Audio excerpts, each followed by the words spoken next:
Hello, everyone, and welcome to episode 94. It's been a little while since I've been here. How good was Michelle last week? The show was awesome. Yeah. Thanks for really good. Thanks for joining us, Michelle. We appreciate that. And thanks for the feedback, people. We got some good feedback. And, it was cool.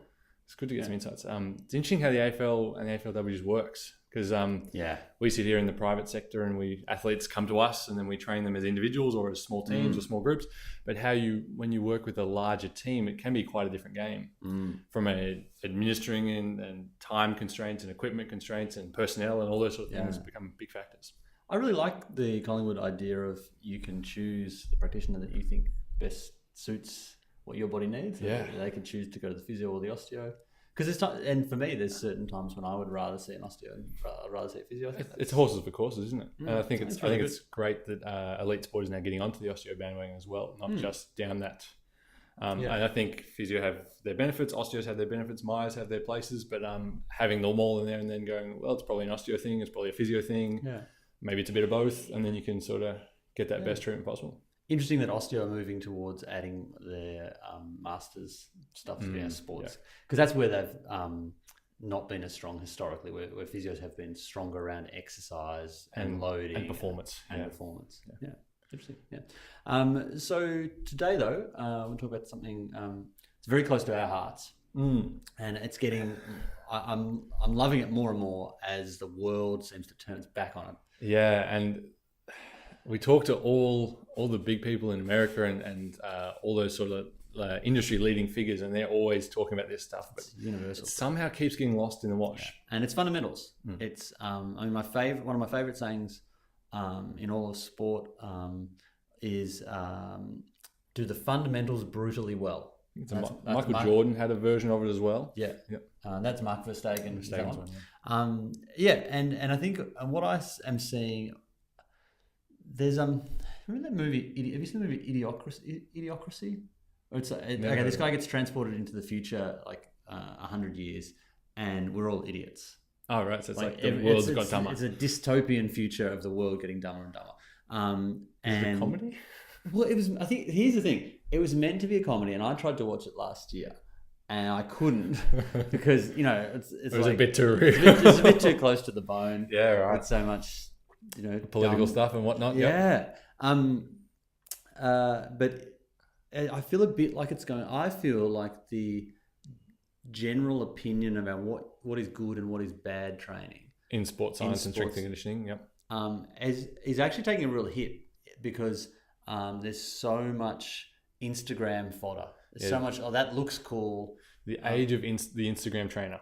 Where you find these people on Instagram or Facebook, YouTube, it's all the same, but they have these accounts with massive followings and they've got hundreds of training videos, and you watch them and go, well, what happens is you make all these logical conclusions which are very wrong based on assumptions we have about social media.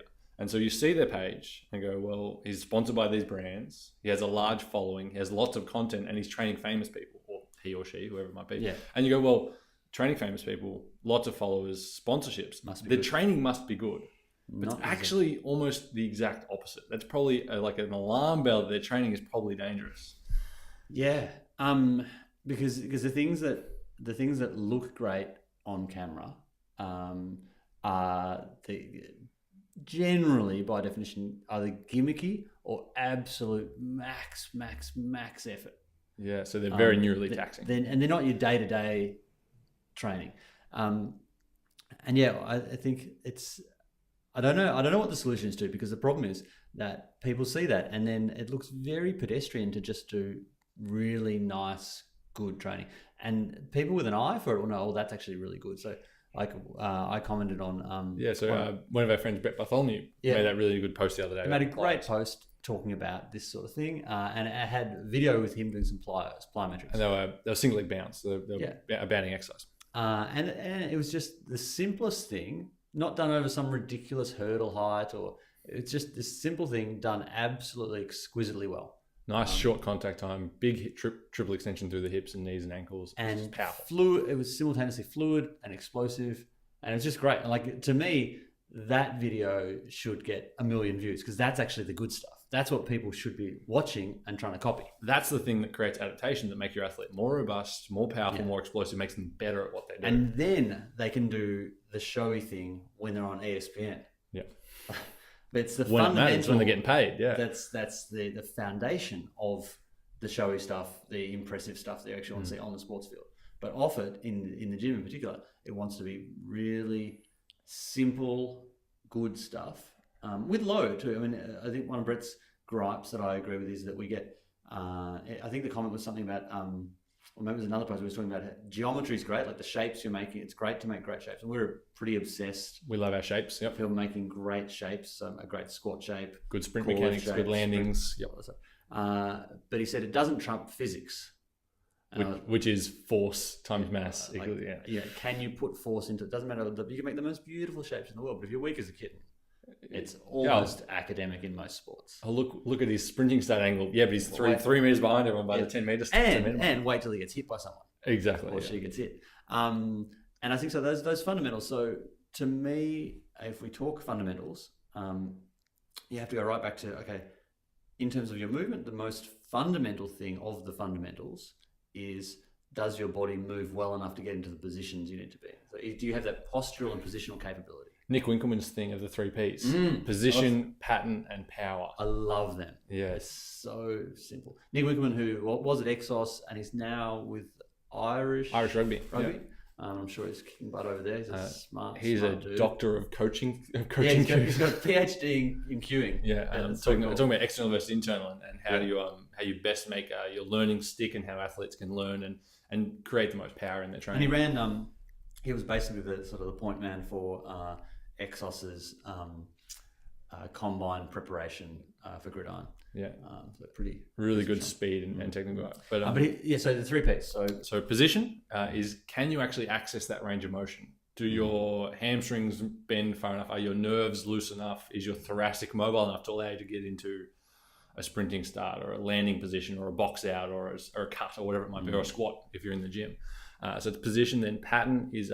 we hold on position more. So as you were talking about that, it made me think about the big rocks thing. And I assume everyone knows about the big rocks.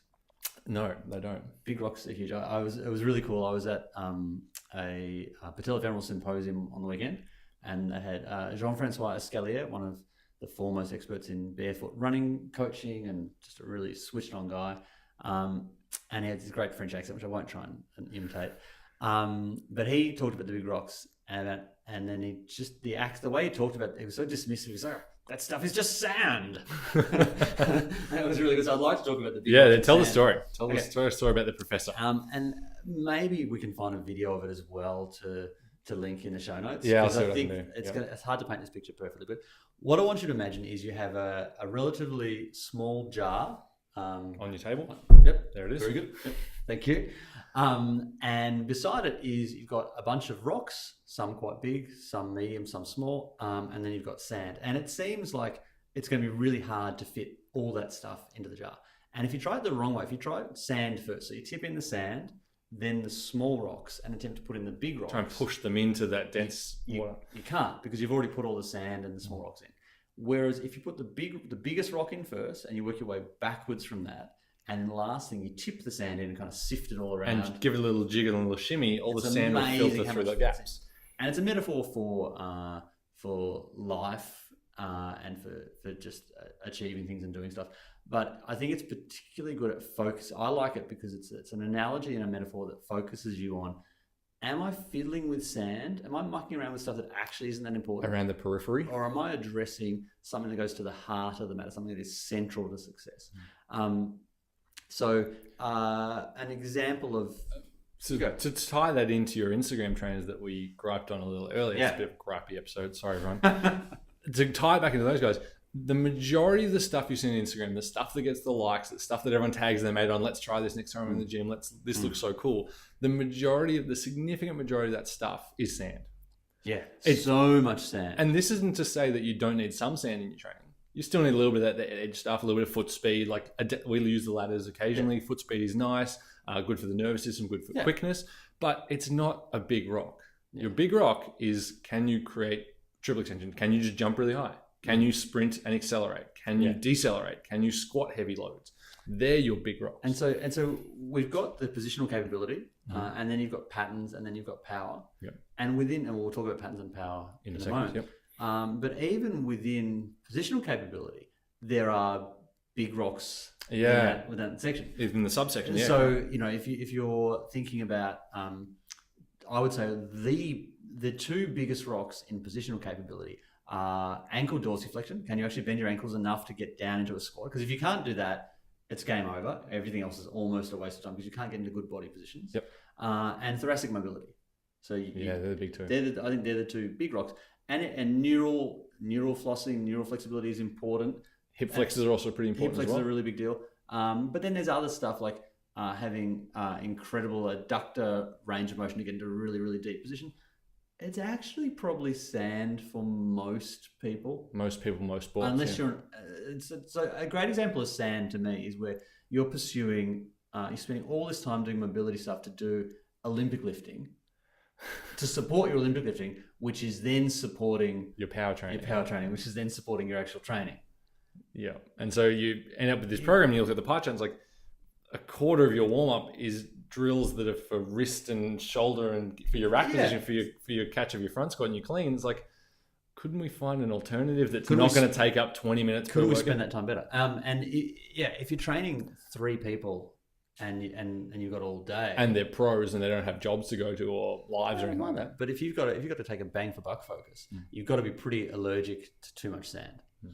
So I think that's explained sand pretty well. Yep. So back to our 3 Ps. So we've got positional is effectively mobility and flexibility. Yep. Do you have the range of motion?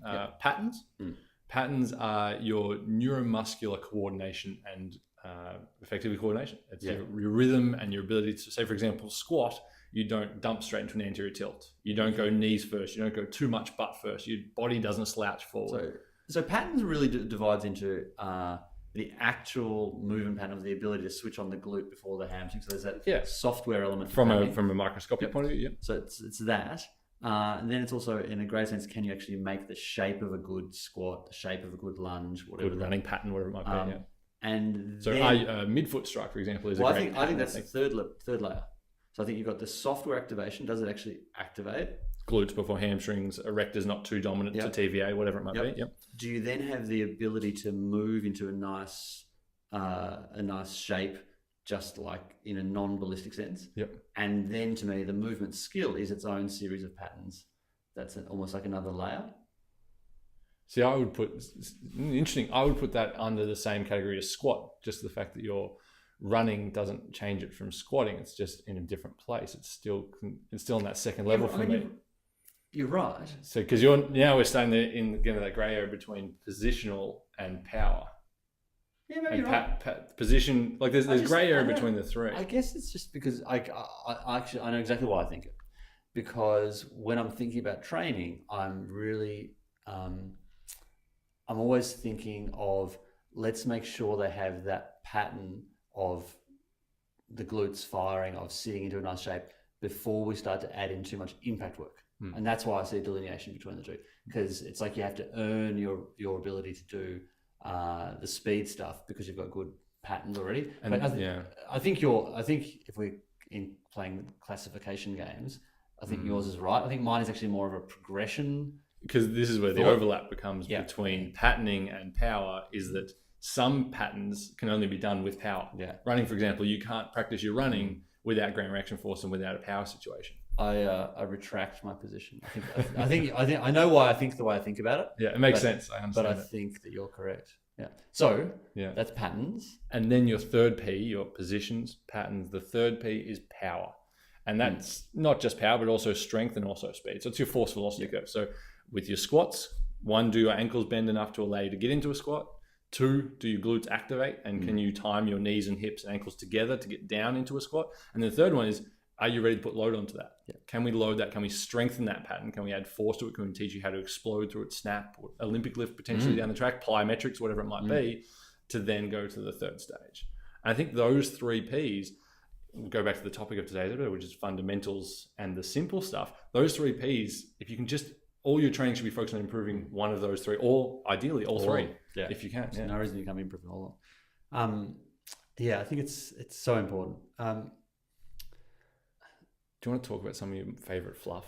Some of your favorite sand that just some of the stuff that you will see, and as a young coach or as an athlete or whatever it might be, stuff to not be allergic to, but be wary of doing too much of. Okay, so my favorite type of sand is actually also involving sand. I knew it would be. Was that an Yeah. Oh, that's really cool. We should do more of that. That's great. I look really smart. It's my favorite of all time, and he knows who he is.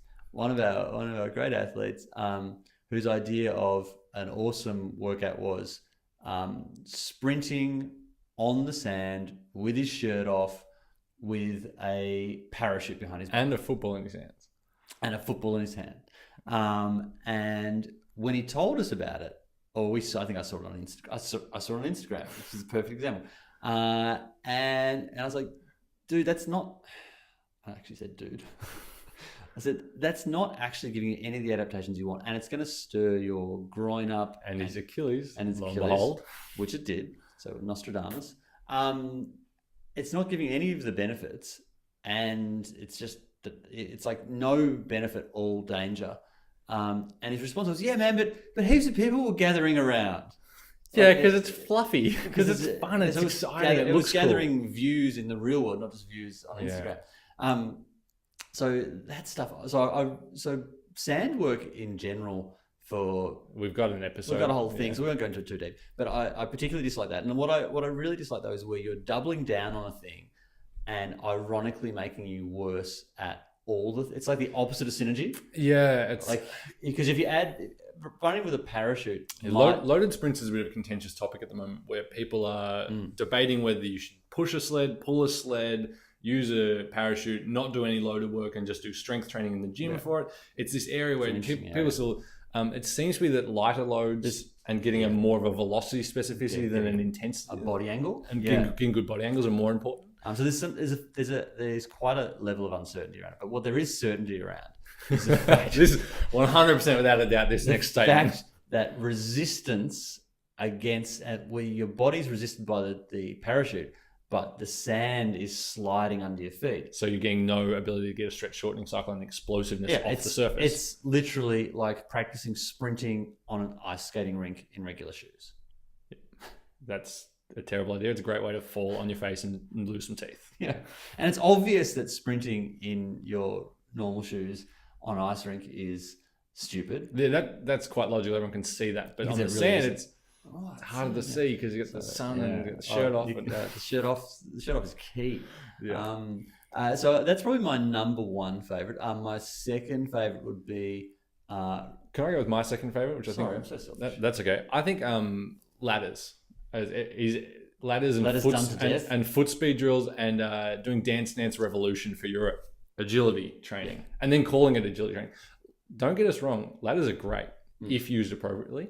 But the problem is when they're used inappropriately and used to quote unquote improve agility. You can't call them agility ladders. You should be calling them movement of feet ladders. And speed ladders. Speed ladders is a good name. Movement of feet sounds a bit clunky. Yeah, you're right. That one drives me crazy because you're not like if it's just high speed dancing. Yeah. So a little pinch of it's wonderful because it will actually help with everything else. But in our workouts we call that priming. Yeah. So we're looking for that pop, that snap, and a little bit of a nervous system excitation. So beach running with the parachute, ladders, overdone ladders. Because this is the thing with all this fundamental stuff is some of it is good around the periphery. Yeah, you still want some little gravel and some sand in your program, but it's a problem when you build your program on that. Oh, when you build your program on a shifting foundation of sand, that's your problem. Exactly. Got it. Yeah. So that's your problem there. And so what you want to be doing is, like we talked about before, focusing on your big rocks first. Yeah. Have you got a top 3 to give everyone? Absurdly high box jumps with a really knee dominant landing pattern. And you'll notice all 3 of those are plyometrics. Yeah. And we've got an episode on each one, I think. Yeah, I think we do. I'll link all of those. So that's the bad stuff. Yeah. Well, not the bad stuff. That's the sand stuff. Yeah. The stuff that you want to do a bit of, a pinch of, maybe for neural excitation, maybe for a bit of variety to mix up to get some plyo load in there. What are the fundamentals? What are the actual things that work that should be getting views that aren't? Okay, so if we go through category by category, sure. So positionally, yeah. So rolling your calf and stretching your ankle a bit for a better ankle that can actually load and explode properly. So just good old fashioned foam rolling and static stretching. Yep. And a bent knee stretch to mob that ankle. That's going to work just great. Yep. And then some daily thoracic mobility practice. We spend most of our day, like right now, we're both in kyphosis. As you're listening to us, 90% of people are in kyphosis. We're probably slumped. In your car or at your desk. We spend so much of our life with our thoracic slumped. Hopefully some people are listening to this while they roll and stretch. That'd be great. That's my dream, is that people listen to this while they warm up for their training. Okay. I don't know if it's true, but if it is, comment. Let us know, please. Make Jacob's day and mine. So thoracic mobility, so doing some thoracic stuff. So that's, to me, that's the two big rocks, and then probably neural mobility would be the third. Yeah, the neural floss. That's probably the medium rock that goes in there. But you'll notice none of those make good Instagram posts. No one's going, oh, look at that neural floss. Oh, look at him floss that nerve. Look at him do his cat camels. They're not exciting things, but they're the things that'll help you keep your lower back happy. I really want you to make a video with like lame music, and it's just like elevator music, and it's just someone thoracic rolling doing 10 neural flosses. Because that's, the music's a whole other thing, but the things that make you better and that keep you good as an athlete, they're not very exciting. Not always. I'm afraid. No. Yeah. So that is positional. Yep. And then patterning, I would say a glute activation, a deep core activation. Practicing good planks, a dead bug. Some squats. I think goblet squats are a great warm-up. Goblet squats. So if you're going to squat, if you can squat, most people can, who are listening, is probably squatting heavier than a goblet squat. But doing a couple of sets just to warm up. It's a good shape builder. It's good for the shape and puts you in a good position where you can then take that into your heavy load with a back squat or a front squat or single leg squat even. Yeah. And then some version of pulling. Like I think for upper body, the pulling is the big rock, pushing is the smaller rock. Yep. So your chin and your inverted row, squat row, seated row, something like that. Get those shoulder blades going. And then if we move into power, So if we one more positioning thing, I think is just learn to run with a midfoot strike under you. Learn to actually have proper, legitimate acceleration technique. Like don't waste all the power you've created with brakes. With having the brakes on. Don't soup the engine up and have the handbrake locked on. Yep. And then I'd say for power, what do you think for power? Core lifts. Yeah. Squat, like power is strength times speed. Yeah. Most athletes spend a lot of their time training the speed end on the court, on the field. Sport is inherently speed dominated. So that means you should be doing your gym work, focusing on the strength bucket. The empty bucket is your strength usually. So every week, just trying to lift a little bit more weight than the week before. Because the biggest rock of all the rocks is getting better at the thing that you suck at generally in sports. Yeah. Which is what we do during our movement assessment. When a new athlete starts with us, where's your biggest deficiency? Okay, let's fix that. Let's find out what's bad and let's work on it. And there's some areas where you shouldn't do that. For instance, if you are an amazing anaerobic athlete with like 100 centimeter vertical and everything's incredible, but you find that you're not great at running 6K runs, but you're playing in a team sport, don't try and fix that deficiency. Yeah, that's one that can live. That's who you are. You are a fast twitch athlete. Leave it alone. Like we're not talking about insisting on making every single facet. You still want to stay specific to your sport. I think is the point there. And to your general strengths. You don't want to dishonor your strengths. Yeah, like Tyson, one of our interns, was saying the other day, he was a little slow on his 0 to 5 sprint, but he's amazing top speed. And we're talking about, and you've got a high body mass. He's a pretty muscly guy. Big dude. Yeah. And he was saying, I'm an impact player.